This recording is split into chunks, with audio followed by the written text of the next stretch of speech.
السلام عليكم ورحمة الله وبركاته.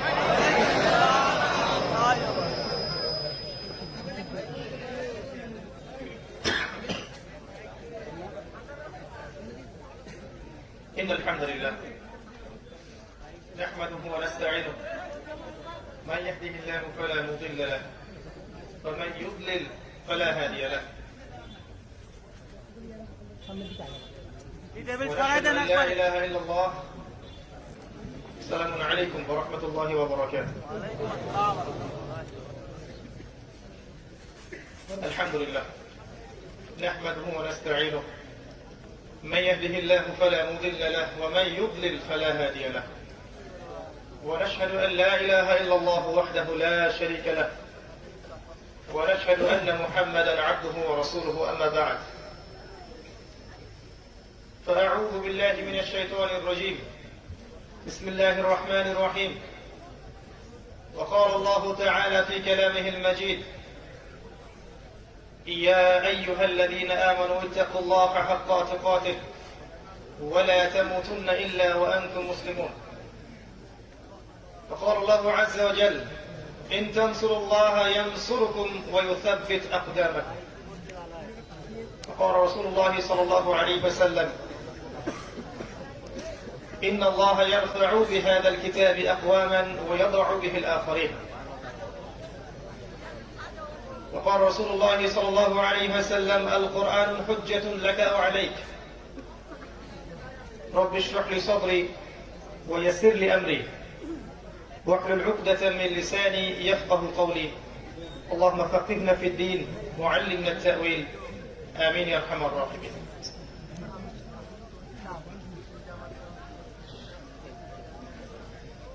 আলহামদুলিল্লাহ, যাবতীয় প্রশংসা এবং গুণগান একমাত্র মহিয়ান ও গরিয়ান আল্লাহ সুবহানাহু ওয়া তাআলার জন্য, যে আল্লাহ রাব্বুল আলামিন আমাদেরকে মুসলিম পরিবারে জন্মগ্রহণ করার তৌফিক দান করেছেন, যে আল্লাহ সুবহানাহু ওয়া তাআলা নাযিল করেছেন মহাবিশ্বের মহাবিস্ময় মহাগ্রন্থ আল কুরআনুল কারীম, যে আল্লাহ পাক ছাড়া ইবাদতের যোগ্য দ্বিতীয় কোন হক ইলাহ বা মাবুদ নেই, যে আল্লাহ পাক আজকে আমাদেরকে সুস্থ শরীরে এই মাহফিলে আসার তৌফিক দান করেছেন, এবং যে আল্লাহ রাব্বুল আলামিন মুহাম্মদ সাল্লাল্লাহু আলাইহি ওয়াসাল্লামের মতো রাসূল প্রেরণ করেছেন। আমরা সবাই শুকরিয়া আদায় করি, বলি আলহামদুলিল্লাহ। অগণিত অসংখ্য দরুদ এবং সালাত বর্ষিত হোক মহান আল্লাহ প্রেরিত সর্বশেষ নবী এবং চূড়ান্ত নবী, মানবতার মুক্তির দূত মুহাম্মদুর রাসূলুল্লাহ সাল্লাল্লাহু আলাইহি ওয়াসাল্লামের প্রতি। আমরা দরুদ পাঠ করি: আল্লাহুম্মা সাল্লি আলা মুহাম্মদ ওয়া আলা আলি মুহাম্মদ কামা সাল্লাইতা আলা ইব্রাহিম ওয়া আলা আলি ইব্রাহিম ইন্নাকা হামিদুম মাজিদ। আল্লাহুম্মা বারিক আলা মুহাম্মদ ওয়া আলা আলি মুহাম্মদ কামা বারাকতা আলা ইব্রাহিম ওয়া আলা আলি ইব্রাহিম ইন্নাকা হামিদুম মাজিদ। আমার প্রাণপ্রিয় সভাপতি, মাননীয় এলাকার প্রতিনিধিবৃন্দ, উপস্থিত যুবক ভাইরা, পর্দার আড়ালের মা বোনেরা, আপনারা কেমন আছেন? আলহামদুলিল্লাহ আলা কুল্লি হাল ওয়া ফি কুল্লি মাকান। আল্লাহ সুবহানাহু ওয়া তাআলা বলেছেন সূরা ইব্রাহিমের মধ্যে: আউযু বিল্লাহি মিনাশ শাইতানির রাজীম, লাইন শাকারতুম লাযীদান্নাকুম। তোমরা যদি শুকরিয়া আদায় করো, কৃতজ্ঞতা প্রকাশ করো, আমি তোমাদের প্রতি আমার নিয়ামতকে বাড়িয়ে দেব। ওয়ালা ইন কাফারতুম, কিন্তু তোমরা যদি কুফরি করো, অস্বীকার করো, মনে রাখবে ইন্না আযাবি লাশাদীদ, আমার আযাব, শাস্তি বড় কঠিন। আল্লাহ রাব্বুল আলামিন একই সাথে গফুরুর রহিম, আবার শাদীদুল ইকাব, তিনি পরম করুণাময় অসীম দয়ালু বটে, আবার সে আল্লাহ পাক কঠিন শাস্তিদাতাও বটে।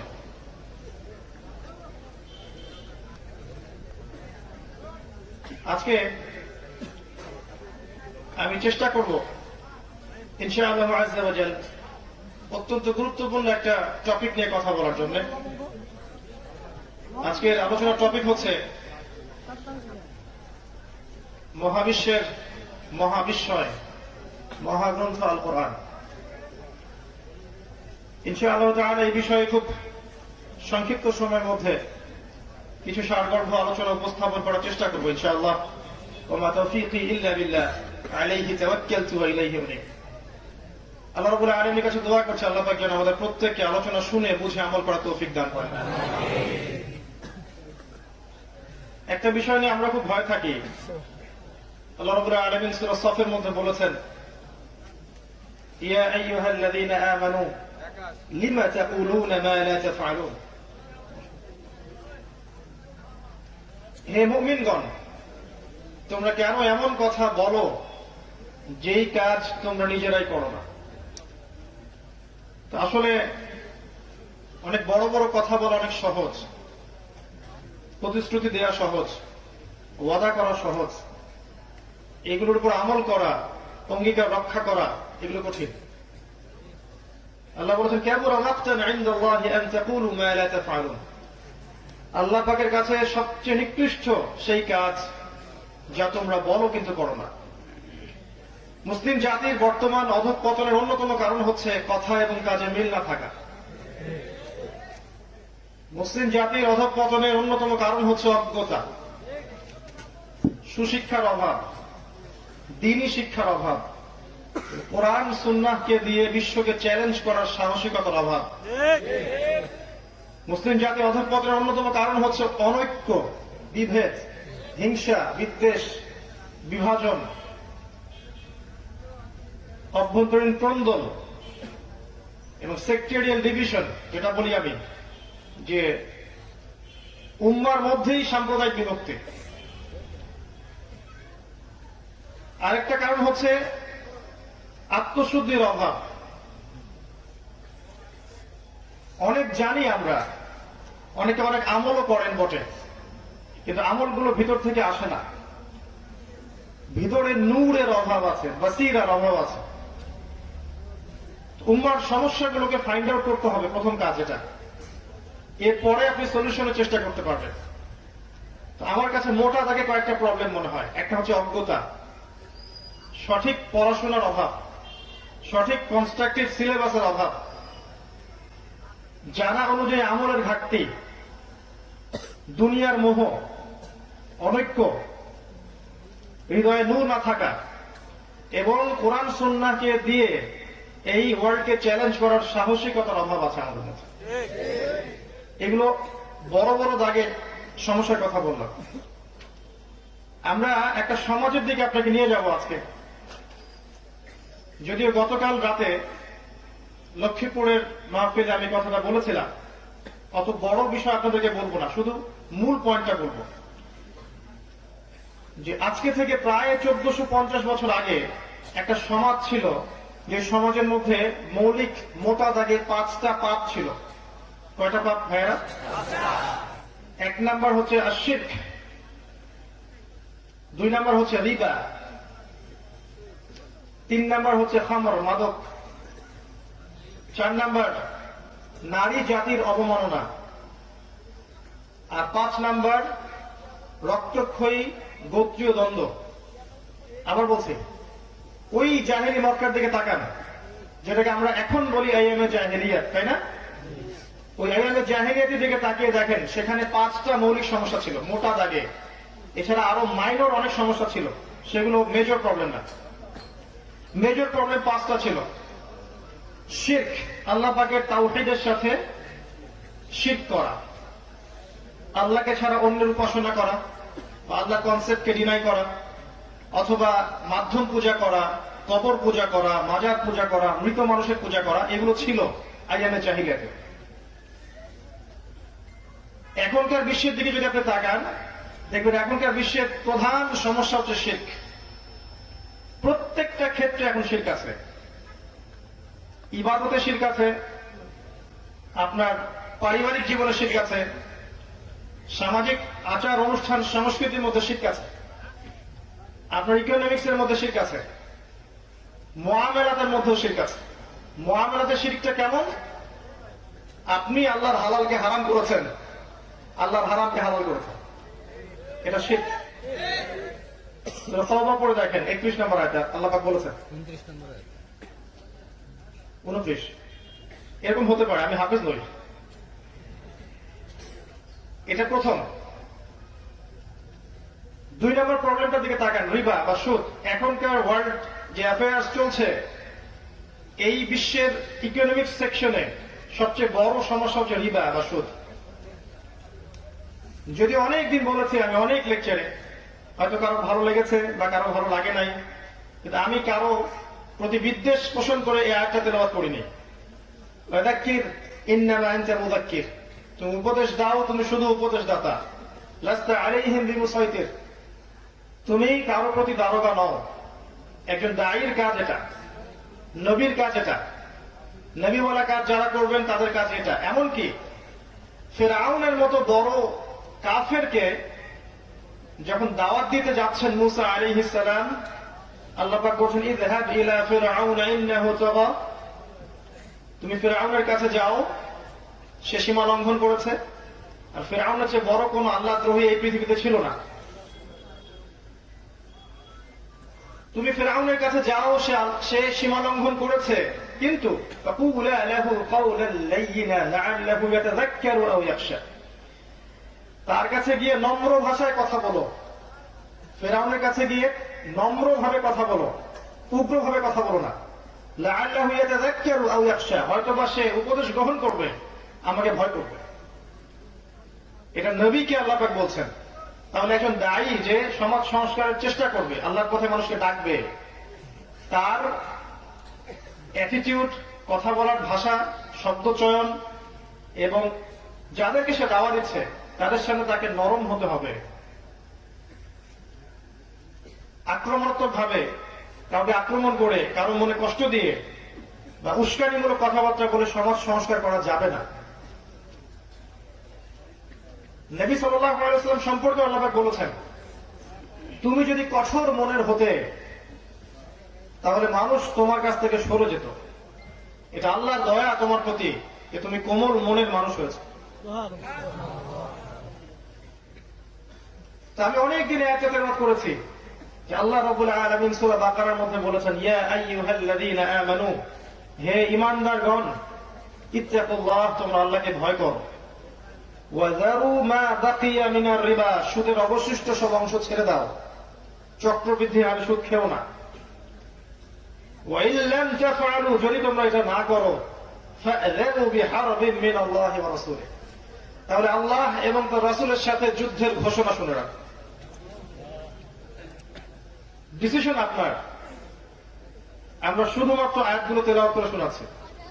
রাসূলুল্লাহ সাল্লাল্লাহু আলাইহি ওয়াসাল্লাম সহিহ বুখারী হাদিসে বলেছেন, যে ব্যক্তি 1 দিরহাম সুদ খায় সে যেন 36টা মেয়েকে ধর্ষণ করল।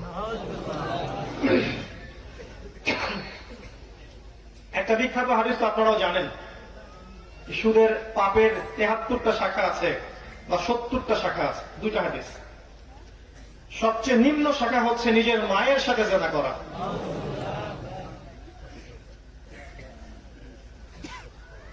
আল্লাহ রাব্বুল আলামিন বলেছেন, আল্লাযীনা ইয়াকুলুনা রিবা, যারা রিবা খায়, সুদ খায়, লা ইয়াকুমুনা ইল্লা কামা ইয়াকুমু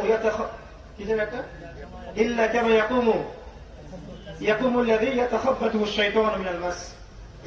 যারা রিবা বা সুদ খাচ্ছে তারা কিয়ামতের মাঠে এমন অবস্থায় উঠবে যে দেখে মনে হবে তাদেরকে জিন ধরেছে। জিন ধরা রোগী দেখেছেন কখনো? বাই দ্য ওয়ে, আপনারা তো জিনে বিশ্বাস করেন কিনা? এখনকার এই সভ্যতা তো জিনে বিশ্বাস করে না,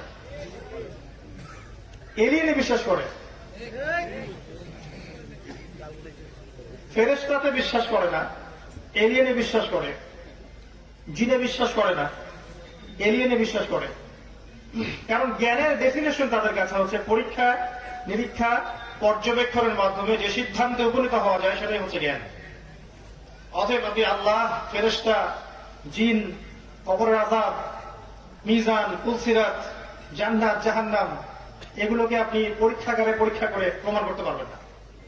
দ্যাট ইজ ওয়াই এগুলোর কোনো এক্সিস্টেন্স বা অস্তিত্ব নাই। নাউযুবিল্লাহ।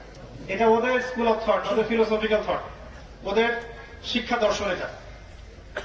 আর মুসলিমদের শিক্ষা দর্শন হচ্ছে ওয়াকুলিল হাক্কু মির রাব্বিকুম, হক বা সত্য বা সত্য মিথ্যার মানদণ্ড যেটা, সেটা আল্লাহর পক্ষ থেকে আসবে। আর ইলমু মিন ইনদিল্লাহ, জ্ঞান আল্লাহর পক্ষ থেকে আসে। ওয়াল্লামা আদম আসমা কুল্লাহা, আল্লাহ পাক আদমকে প্রত্যেকটা নাম শিখিয়েছেন। আল্লামাল ইনসান মা লাম ইয়ালাম, মানুষকে সেই জ্ঞান শিক্ষা দিয়েছেন যা মানুষ জানতো না। অতএব বাই ডিএনএ সৃষ্টিগতভাবে আমাদের মধ্যে জ্ঞান ছিল না, আল্লাহ আমাদের মধ্যে জ্ঞান ইনস্টল করেছেন। এরপরে এই জ্ঞানটা ছড়িয়ে পড়েছে আদম থেকে আদমদের সন্তানের মধ্যে থেকে। যাই হোক, তো সুদখোরদের অবস্থা হবে এমন কিয়ামতের মাঠে যেন তারা জিনগ্রস্ত, তাদেরকে জিন ধরার মতো অবস্থা থাকে। আর নবী সাল্লাল্লাহু আলাইহি সাল্লাম বলেছেন, আমি যখন মেরাজের রাতে সফর করেছি, আমি দেখেছি একদল মানুষকে রক্তের নদীতে ফেলে মাথা ফাটিয়ে দেওয়া হচ্ছে। নাউযুবিল্লাহ। আমি জিজ্ঞাসা করলাম, ইয়া জিবরিল, এরা কারা? আমাকে বলা হলো, এরা হচ্ছে আপনার উম্মতের সেই সব ব্যক্তি যারা ছিল সুদখোর। রক্তের নদী কেন? উত্তর দিতে পারবেন? এক্স্যাক্টলি, সুদের মধ্য দিয়ে মানুষের রক্ত চুষে খাওয়া হয়। ইসলামিক ইকোনমিক সিস্টেম যাকাত কেন্দ্রিক, ব্যবসা কেন্দ্রিক, কৃষি ভিত্তিক, দান সাদাকা কেন্দ্রিক, এটা ইসলামিক ইকোনমিক্স এর বেস। আর বর্তমান ইকোনমিক্স এর বেস হচ্ছে রিবা, সুদ। আহাল্লাল্লাহুল বাই'a ওয়া হাররামা রিবা, আল্লাহ পাক ব্যবসাকে হালাল করেছেন, রিবাকে হারাম করেছেন। ডিফারেন্সটা কোথায়? ওরা তো বলছে ইন্নামাল বাই'উ মিসলু রিবা, ব্যবসা সুদের মতোই। আল্লাহ বলছেন আমি ব্যবসাকে হালাল করেছি, রিবাকে হারাম করেছি। বিজনেসে ইসলামিক ইকোনমিক্স এর মধ্যে একটু বোঝেন, মানি বা টাকা এটা মার্কেটের মধ্যে সার্কুলেট করতে থাকে, ঘুরতে থাকে। মূল যেটা মূলধন টাকা, এটা বাজারে ঘুরতে থাকে। ইসলামিক ইকোনমিক্স এমন, আজকে আপনি ধনী আছেন, কালকে আপনি গরিব হতে পারেন, চান্স আছে। কারণ ব্যবসায় লাভ এবং লসের কি আছে? রিস্ক আছে। চিরস্থায়ী কেউ ধনী থাকতে পারবে না ব্যবসায়, কোনো গ্যারান্টি নাই। আর আজকে যে দরিদ্র, সে কাল ধনী হতে পারে, ব্যবসায় এই সুযোগ আছে। ইসলামিক মনিটারি সিস্টেমের মধ্যে মানি বা টাকা মার্কেটের মধ্যে সার্কুলেট করতে থাকে, ঘুরতে থাকে। এখানে চিরস্থায়ী ধনী হওয়ার সুযোগ নাই বা চিরস্থায়ী দরিদ্র থাকারও সম্ভাবনা নাই। এটা আল্লাহর হাতে। রিজিকটা কার হাতে? তখন আল্লাহর হাতে। তখন আল্লাহ আপনাকে রিজিক দিবেন। ওই ব্যবসার, ওই মার্কেটের উপরে আল্লাহ কন্ট্রোল করবেন। আর যখন আপনি রিবায় চলে গেছেন, এখানে মানি টাকা সার্কুলেট করবে না, বরং এখানে ধনী ডে বাই ডে আরো ধনী হতে থাকবে। আর দরিদ্ররা ডে বাই ডে আরো প্রভার্টি এবং ডিস্ট্রিবিউশনের মধ্যে যেতে থাকবে। এটাই আল্লাহ পাক হারাম করেছে, কারণ এটা সবচেয়ে বড় জুলুম বটে। আর যদি এমন হয় ধনীরা ধনী হতেই থাকছে এবং তাদের যাকাতও দিচ্ছে না, তাহলে অবস্থা চিন্তা করেন কি হতে পারে। এই হচ্ছে বেসিক ডিফারেন্স। আজকের টপিক ইকোনমিক্স না, নাহলে এটা নিয়ে আমি ইনশাআল্লাহ 2 ঘন্টা কথা বলতে পারবো। তো সমস্যাটা হচ্ছে এখানে মানি সার্কুলেট করে না রিবার মধ্যে। এই কারণে ধনীরা চিরস্থায়ী ধনী হতে পারে। এই কারণে ওই সব ধনীদের হাতে কোন কোন ক্ষেত্রে একটা বড় রাষ্ট্র পর্যন্ত জিম্মি হয়ে যেতে পারে। এটাকে বলে ক্যাপিটালিজম বা পুঁজিবাদ। এর অপোজিশন একটা মতবাদ চালু করা হয়েছিল, যেটাকে আমরা কমিউনিজম বলে থাকি। ওই চায়না এবং রাশিয়া যার উপর দাঁড়িয়ে আছে। যদিও বা এই মতবাদটা 100% ইসলামের সাথে সাদৃশ্যপূর্ণ নয়, অনেক পার্থক্য আছে, তারপরেও এর উপর দাঁড়িয়ে চায়না রাশিয়া উন্নতি করেছে। আজকে সারা বিশ্বের দিকে তাকিয়ে দেখেন, বাজার নিয়ন্ত্রণ করছে কারা? চাইনিজরা। ওরা কিন্তু পুঁজিবাদে নাই, ওরা আছে কমিউনিজমের উপরে। ইকোনমিক্স একটা খুব গভীর সাবজেক্ট, যেটা নিয়ে পড়াশোনা করা উচিত এবং আমাদের মাদ্রাসায় পড়ানো উচিত। রিবার কথা বলতে গিয়ে কথাগুলো বলে ফেললাম, যে রিবা মার্কেটের মধ্যে মানি সার্কুলেট হতে দেয় না। এই কারণে আল্লাহ পাক এটাকে হারাম করেছেন, রক্ত চুষে খাওয়ার মতো। এই জন্য রক্তের নদীতে ফেলে আপনাকে শাস্তি দেওয়া হবে। নাউযুবিল্লাহ। এটা ছিল 2 নম্বর সমস্যা। 3 নম্বর ছিল মাদক। তাকিয়ে দেখেন, আজকের বিশ্বের দিকে তাকিয়ে দেখেন, যুব সমাজের সবচেয়ে বড় সমস্যা কি? অধঃপতনের মাদক। যুবকদের অধঃপতনের অন্যতম কারণ হচ্ছে মাদক, পর্নোগ্রাফি, হারাম অ্যাফেয়ার্স, যেটা আমরা খুব পছন্দ করি। এখন কোন কোন ক্ষেত্রে সহিহ প্রেমও চলছে, নাউজুবিল্লাহ। দিনদার ভাইয়ের সাথে দিনী বোনের প্রেম, এটা সহিহ প্রেম নাকি? নাউজুবিল্লাহ। তো হারাম অ্যাফেয়ার্স সমস্যা। যুবকদের একটা সমস্যা হচ্ছে পারিবারিক সাপোর্টের অভাব। পারিবারিক সাপোর্টের অভাবে এদের মানসিকতাগুলো বিক্ষিপ্ত হয়ে যায়, হতাশায় তারা ভোগে। যখন তারা হতাশায় ভোগে তখন মাদকের কাছে যায়, গার্লফ্রেন্ডের কাছে সুখ না পেলে তখন মাদকের কাছে আসে, কখনো কখনো মিউজিকের কাছে যায়। এগুলো থেকে যখন চরিত্র খারাপ হয়ে যায় তখন পর্ন দেখা শুরু করে। একটা ছ্যাঁকা খেয়ে গেলে তখন মেয়েদেরকে আর ভালো লাগে না, তখন মনে হয় যে আমি আর বিয়ের সাথে কিছু করবো না, সারা জীবন এগুলো খারাপ কাজ করে বেড়াবো। মেয়েরা আসলে ভালো না, আমি কিন্তু বলিনি মেয়েরা ভালো না। কিছু মানুষ তখন মনে করে যে মেয়েরা ভালো না, এখন মেয়েদের সাথে হারাম সম্পর্কের দরকার নাই, খালি হারাম সম্পর্ক করবো, জীবনটা পার করে ফেলাবো। ধনী দুলাল হলে আরো মুশকিল, তখন চলে যাবে বারে, বিয়ার খাবে, হুইস্কি খাবে, অ্যালকোহল খাবে, মারামারি করবে, গুন্ডা মাস্তানি করবে। আর কোন কোন ক্ষেত্রে গুন্ডা মাস্তানি করে আবার কেরিয়ারও ভালো হয়ে যায়। অনেক সময় যে যত বড় গুন্ডা হতে পারে তার কেরিয়ার তত ভালো হয়ে যায়। এগুলো যুবকদের সমস্যা। একটা কথা বলি এখানে, যে প্রবলেমস গুলো হয়, হতাশা বলেন, মাদক বলেন, পর্নোগ্রাফি বলেন, আপনার হারাম অ্যাফেয়ার্স বলেন, বেকারত্ব, চাকরি পাচ্ছেন না, দারিদ্রতা, ফিউচারের টেনশন, বিয়ে করতে পারছেন না, সবকিছু কঠিন মনে হয়। এগুলো যুবকদেরকে নিয়ে যায় খারাপ পথের দিকে, শয়তানের আনুগত্যের দিকে। তখন তারা মনে করে এখানে গেলে মনে হয় সুখ পাবো, মনে হয় মিউজিকে সুখ পাবো, হয়তো মাদকে সুখ পাবো, বা গার্লফ্রেন্ডের কাছে গেলে সুখ পাবো, বা বড় পলিটিক্যাল পাওয়ার অ্যাচিভ করতে পারলে আমি সুখ পাবো, স্ট্যাটাস বাড়বে। বা অনেকে ধনী হওয়ার জন্য হারাম রাস্তা খোঁজেন, দ্রুত টাকা আর্ন করার জন্য। বিশ্বাস করেন ভাই, এগুলো আপনাকে চিরস্থায়ী সুখ শান্তি দিবে না। এগুলো সাময়িক একটা নেশা দিতে পারে, মাদকের মতো একটা সাময়িক নেশা, ঘোর দিতে পারে। চিরস্থায়ী সুখ শান্তি এবং সাকিনা কে দিবে জানেন? আল্লাহ রাব্বুল আলামিন। তার মাধ্যম হচ্ছে আল কোরআন এবং রাসূলুল্লাহ সাল্লাল্লাহু আলাইহি ওয়াসাল্লামের সুন্নাহ। আপনি সমস্ত এইসব উৎসগুলোকে ছেড়ে ফেলেন, ফেরে হাতের মধ্যে কোরআন ধরেন, দেখবেন মনের মধ্য থেকে প্রশান্তি পাচ্ছেন।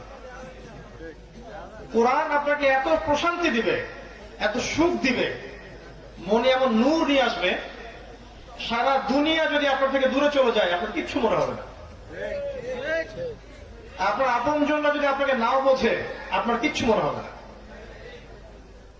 আপনি হকের উপর থাকার পর দেখবেন সবকিছু সংকীর্ণ হয়ে আসছে, সবাই আপনাকে ছেড়ে চলে যাচ্ছে, ভালো মন্দ বলছে, পরিবার থেকে বাধা পাচ্ছেন, সমাজ থেকে বাধা পাচ্ছেন, পিতা মাতা বাধা দিচ্ছে, গার্লফ্রেন্ড ছেড়ে চলে গেল, চাকরি পাচ্ছেন না, দাঁড়িয়ে রাখছেন বলে বিয়ে হচ্ছে না। তো দেখবেন আপনার মনে তারপর একটা শান্তি কাজ করবে, কারণ আপনি কোরআন ধরে আছেন। আমি এই কথাগুলো এই জন্য বলতে পারি বিকজ আমি আপনাদের বয়সী, আর আপনারা জানেন না যে আমার আব্বা মারা গেছেন আমার বয়স যখন 7 বছর, তখন থেকে নিয়ে এই যে 30 বছর পর্যন্ত আমাকে কতগুলো স্ট্রাগলের সিঁড়ি পার হয়ে এই জায়গায় আসতে হয়েছে। আমাকে কেউ কখনো একটা ইসলামিক বই হাদিয়াও দেয়নি, বিশ্বাস করলেন? একটা বই, পুরো বংশ মিলে একটা ইসলামিক বই কেউ কিনে আমার হাতে তুলে দেয়নি, এটা পড়ো, আল্লাহ তোমাকে হেদায়েত দিবে। আমার এই লেকচার হয়তো তারাও শুনবে, তারাও স্বীকার করবে কথাটা। তবে আমার আব্বা যতদিন বেঁচে ছিলেন, আল্লাহ পাক তাকে জান্নাতবাসী করুন, তিনি আমার শুরুটা করেছিলেন কোরআন দিয়েই, আলহামদুলিল্লাহ। তো এই জন্য আমি আপনাদের সাইকোলজি গুলো ভালো বুঝি। তো এই মাদকটা এখনকার বিশ্বের দেখবে প্রধান সমস্যা যুবকদের অধঃপতনের। 1 নাম্বার কি প্রবলেম বলেছিলাম? শিরক। 2 নাম্বার সুদ। 3 নাম্বার হচ্ছে এই যে মাদক। আইন দিয়ে, প্রশাসন দিয়ে, পুলিশ দিয়ে লস গুলো বাস্তবায়ন করে কোশ্চিনকালেও সমাজ থেকে 100% মাদক দূর করতে পারবেন না, যতক্ষণ পর্যন্ত মানুষের ভিতরটাকে, ইন্টারনাল যে আত্মাটা আছে, এটাকে আপনি আল্লাহর আনুগত্যে নামিয়ে আসতে পারছেন। যখন দেখবেন যুবকরা এসব থেকে মুখ ফিরিয়ে আল্লাহর কোরআনকে ধরেছে হাতে, নামাজ পড়ছে 5 ওয়াক্ত, দান সাদাকা করছে, কোরআন তেলাওয়াত করছে, রোজা রাখছে, দাড়ি ছেড়ে দিয়েছে, চাকরির উপর কাপড় পরছে, হারাম অ্যাফেয়ার ছেড়ে দিয়েছে, হালাল খাচ্ছে, অটোমেটিক দেখবেন এই যুবক কোশ্চিন কেন মাদকের কাছে যাবে না। কিচ্ছু করতে হবে না, শুধু মানুষের অন্তর জগৎটাকে পরিবর্তন করতে হয়। এটাই ছিল নবীদের কাজ। তারা এসে মানুষের আত্মাটাকে, আমাদের নবী সাল্লাল্লাহু আলাইহি ওয়াসাল্লাম আগে মানুষের মস্তিষ্কটাকে, আত্মাটাকে পরকালমুখী করেছেন, দুনিয়া থেকে পরকালমুখী করেছেন। মানুষকে বুঝিয়েছেন যে তোমাকে মৃত্যুবরণ করতে হবে, কবরে সওয়াল জবাব হবে, জান্নাত জাহান্নামের বিষয় আছে, আল্লাহর সামনে দাঁড়িয়ে তোমাকে জবাবদিহি করতে হবে। এই চেতনা যখন ঢুকবে ভিতরে, অটোমেটিক দেখবেন মানুষ পাপ থেকে দূরে আছে। এরপরে পাপ হতে পারে, তখন পাপের শাস্তি হবে, আইন হবে, বিচার হবে। চতুর্থ সমস্যা ছিল ওই যুগে নারীর অবমাননা। একটু বিচক্ষণ দৃষ্টি দিয়ে দেখেন, আজকের বিশ্বে নারীদের উপর যে অবমাননা হচ্ছে, ধর্মের নামে হোক আর অধর্মের নামে হোক, এটা আইএমএ জাহিলিয়াতকেও হার মানিয়েছে। ধর্মের নামে আমরা ওদেরকে সম্পত্তি দিচ্ছি না, মুসলিম ধর্মের নামে আমরা ওদেরকে শিক্ষা দিচ্ছি না। নারীরা সারা দেশ চষে বেড়াবে, ফিতনা ছড়াবে না, দিনই মসজিদে আসলে বা দিনই হালাকায় আসলে ফিতনা ছড়াবে, তাই না? আমরা বলছি না এগুলো? শিক্ষা থেকে বঞ্চিত করছি, তাদের জন্য ভালো প্রতিষ্ঠান গড়ে তুলতে পারছি না। শুধু মেয়েরা পড়বে, মানে ছেলেদের ওখানে এন্ট্রেন্স থাকবে না, শুধু মেয়েদের জন্য আলাদা স্বতন্ত্র প্রতিষ্ঠান করতে পারছি না। একটু ভাবেন, আপনার স্ত্রী বা আপনার বোন, আপনার মা শিখবে কোথায়? দিনটা শেখার মাধ্যমটা কি? আপনি না হয় এখানে আসছেন, অনেক মাহফিলে যাচ্ছেন, মসজিদে যাচ্ছেন, মাদ্রাসায় যাচ্ছেন, আলেম ওলামার সংস্পর্শে যাচ্ছেন, আপনার স্ত্রী কি হবে? আপনার বোন, আপনার মা কি হবে? তো মেয়েদেরকে আমরা শিক্ষা দিতে ব্যর্থ হয়েছি এই দিনের নামে। অল্প কিছু মাদ্রাসা গড়ে উঠেছে মেয়েদের জন্য, সেগুলো কিন্তু ওয়েল কোয়ালিফাইড না, একদম এখনকার যুগ উপযোগী না। এটা আমাদের দৃষ্টিভঙ্গি থেকে মেয়ের প্রতি জুলুম হয়ে গেছে। আর এই হিউজ পপুলেশনকে অ্যাভয়েড করে আপনি কখনো সমাজ সংস্কার করতে পারবেন না। সমাজ তো দূরের কথা, পরিবারই সংস্কার করতে পারবেন না। যতই আপনি মুত্তাকি পরেজগার হন না কেন, স্ত্রী যদি লাইনে না থাকে ভাই, তাহলে আপনিও দেখবেন বেলাইনে চলে গেছে। আর স্ত্রী যদি লাইনে থাকে, আপনাকে আত্মবিশ্বাস দেয়, আল্লাহ ওয়ালি হয়, ইনশাআল্লাহ দেখবেন আপনি বিশ্ব জয় করতে পারবেন। আল্লাহ পাক আমাদের মা বোনদেরকে হেদায়েত দান করুন এবং তাদেরকে যাবতীয় অবমাননা থেকে আল্লাহ পাক হেফাজত করুন। এগুলোর বাইরেও আছে অশ্লীলতা।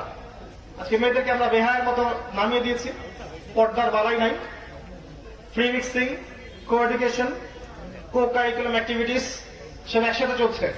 যেখানে যাবেন সেখানেই গাড়ি, রাস্তাঘাটে, মার্কেটে, সিনেমা হলে, ব্যাংকে, এভরি সিঙ্গেল সেক্টর, বলতে শেষ করতে পারবো না।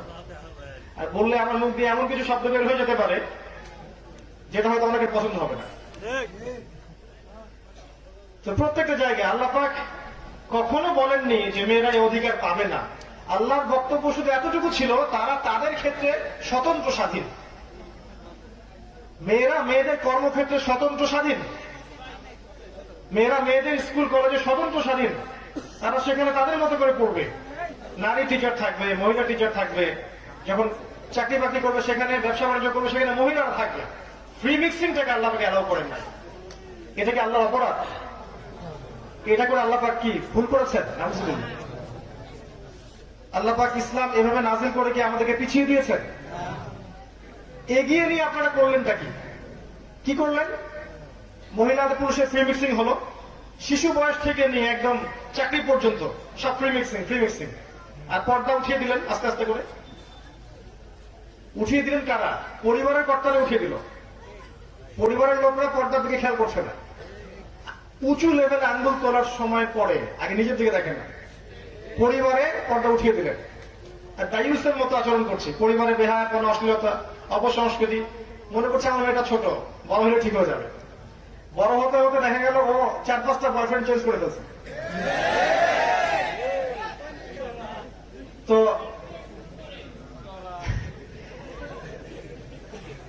আপনাদের দিকেও আসছি ইনশাল্লাহ। আমরা কি করলাম তাহলে? প্রিমিক্সের মধ্য দিয়ে কি হলো? বেহায়াপনা ছড়াচ্ছে। যখন আপনি নারীদেরকে এভাবে ছড়াবেন, পরিবারের ক্ষেত্রে হোক, সমাজের ক্ষেত্রে হোক, আস্তে আস্তে যেটা হবে যে ছেলে মেয়ের মধ্যে একটা চৌম্বক আকর্ষণ আল্লাহ পাক সৃষ্টি করে দিয়েছে। এর ফলশ্রুতিতে দেখা যাবে যে সমাজে দুর্ঘটনা ঘটবে, নারী পুরুষের মধ্যে হারাম অ্যাফেয়ার্স হবে, জেনা বাড়বে, পরকীয়া বাড়বে। আর এই যে পর্নোগ্রাফি যে ছড়িয়ে দেওয়া হয়েছে, পর্নোগ্রাফির মধ্য দিয়ে মানুষকে আর মানুষ রাখা হয় না, মানুষকে বানানো হয়েছে পশু। একটু বোঝেন, যারা পর্ন আসক্ত তারা একটা মেয়ের দিকে এই দৃষ্টিতে তাকাতে পারে না যে সে একটা মানুষ। সে যখন তাকায় মনে হয় একটা ভোগের বস্তু, একে ভোগ করতে হবে, তাকে সম্মান দিতে হবে, বা সে একটা আলাদা মানুষ, তার একটা আত্মা আছে, তার একটা সত্তা আছে, এই কনসেপ্ট থাকে না। মনে হবে সে ভোগের বস্তু। এটা কিন্তু পরিকল্পিতভাবে সারা বিশ্বে ছড়িয়ে দেওয়া হয়েছে, যাতে করে নারীকে নারী মনে না করে পুরুষরা। এবং যখন এরকম সেন্টিমেন্ট তৈরি হবে তখন ধর্ষণ বাড়তে থাকবে, এবং দেখবেন ডে বাই ডে এটা বাড়ছে আর বাড়ছে আর বাড়ছে। আইন দিয়ে আপনি পারবেন না ডমিনেট করতে যতক্ষণ পর্যন্ত সমস্ত পর্ন সাইট বন্ধ করছেন। রুলস করে যতক্ষণ পর্যন্ত সমস্ত পর্ন সাইট বন্ধ না করছেন, ধর্ষণের সংখ্যা কমবে না। ছেলেদেরকে দোষ দিয়ে লাভ নাই যে ছেলেদের মনে রোগ আছে। যখন একটা ছেলে, এখন তো মেয়েরা পর্ন দেখে, সবাই, ছেলে মেয়ে সবাই, এরা যখন রাতের বেলা প্রত্যেক রাতে এগুলো দেখতে থাকবে, ওর মাইন্ডসেটটা পরিবর্তন হয়ে যাবে। ভালোবাসাকে যৌনতা দিয়ে পরিবর্তন করে দেওয়া হয়েছে। ভালোবাসা, এই যে ভালোবাসা, স্ত্রী প্রতি একটা ভালোবাসা, মহব্বত, দেখবেন ওটাকে একটা যৌনতা দিয়ে পরিবর্তন করে দেওয়া হয়েছে। ওই যৌনতাকে মনে করা হয় এখন ভালোবাসা। নাউজুবিল্লাহ। সেটা অন্য একটা বিষয়। যেসব পরিবারের স্বামী স্ত্রীর মধ্যে মধুর সম্পর্ক আছে, তাদের জীবনটা আর যাদের মধ্যে এই সম্পর্ক নাই তাদের জীবনকে এক। যারা বিয়ের আগে কখনো কোনো মেয়েকে স্পর্শ করেনি, একটা মেয়েকে দিনের কারণে ভালো লেগেছে, ভালোবেসেছে, বিয়ে করেছে, তাদের সংসারটা সুখী না? আর যারা বিয়ের আগে অনেকগুলো মেয়ের সংস্পর্শ পেয়েছে, অনেকগুলো প্রেম করেছে, অ্যাফেয়ার্স হয়েছে, জেনা হয়েছে, পরে গিয়ে একটা বিয়ে করেছে, ওর সংসার কি সেম হবে?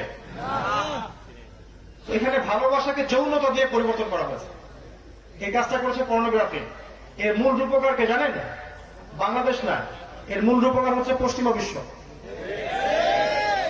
বিশ্বের যত বড় বড় ফাসাদ, রিবা বলেন, পর্নোগ্রাফি বলেন, মাদক বলেন, শিরক বলেন, ইকোনমিক স্যাংশন বলেন, বড় বড় যে বিষয়গুলো আছে, ইভেন এই জঙ্গিবাদের কথাই বলেন, সবগুলোর মূল রূপকার হচ্ছে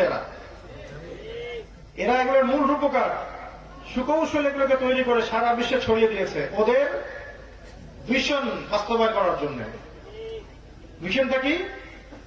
দে want to rule the world. তারা এই বিশ্বকে শাসন করতে চায়।